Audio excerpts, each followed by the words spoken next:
रात भारी ठंड पड़ी। हवा मैदानों में से दौड़ती हुई पेड़ों को झंझोड़ती समेटती दीवार पर ठंडे वार करती रही। रात भारी ठंड पड़ी। मैं जल्दी सोने चला गया और एक विचित्र से सपने की अनुभूति हुई। एक नौजवान मेरे कद-बुद का शांत पीठ के बल एक सादे से बिस्तर पर लेटा हुआ। उससे नजर हटी तो जाना कि बिस्तर जमीन पर नहीं बल्कि एक तालाब में दूर कहीं से चली आ रही गुमसुम लहरों की लपलपाहट में हल्के हल्के गोते खाता हुआ मायूस एक मुसाफिर है। वो दोनों एक मुसाफिर हैं और चांद की रोशनी से ये चित्र प्रकाशित है। वो नौजवान धीमे से आंख खोलता और सीधे दूर खिड़की से झांकते चांद को देखता और चांद की रोशनी ऐसी मानो अपनी तेजी से उस नौजवान के अंधेरे कोनों की जांच कर रही हो।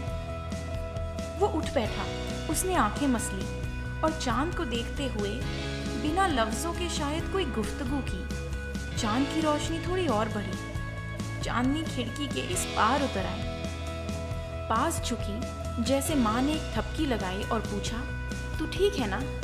क्या हुआ मेरा अच्छा बच्चा? मन ऐसा निचुड़ गया कि आंखों से दो नदियां फूट चली। मन ऐसा उसका निचुड़ गया कि आंखों से दो नदियां फूट चली।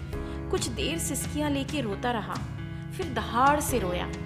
भड़ास तो निकली। सन्नाटा, कोई आवाज न लौटी। पता नहीं 2 पल कुछ घंटे या 1 साल गुजरा। पता नहीं 2 पल कुछ घंटे या 1 साल गुजरा। पता नहीं आंसुओं का हिसाब क्या रहा। पर जब उसने चेहरे से हाथ हटाया और फिर चांद पर गौर फरमाया तो माँ ने बादलों का जैसे पल्लू हटाया और सौम्य रोशनी की थपकियां देते हुए समझाया, हो गया मन हल्का, देखना कल सब ठीक हो जाएगा। चल मेरा अच्छा बच्चा, रोते नहीं, अब आराम से सो जा, अब आराम से सो जा। बस इतना ही याद है, बस इतना ही वो याद है ना? कितना अजीब सा ख्वाब है।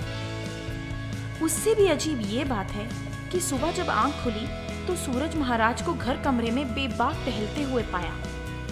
पता नहीं कमबख्त पर्दे किसने खोल दिए, पता नहीं कमबख्त पर्दे किसने खोल दिए। रोज रात को याद से खींच देता हूँ, नींद थोड़ी कच्ची है ना मेरी।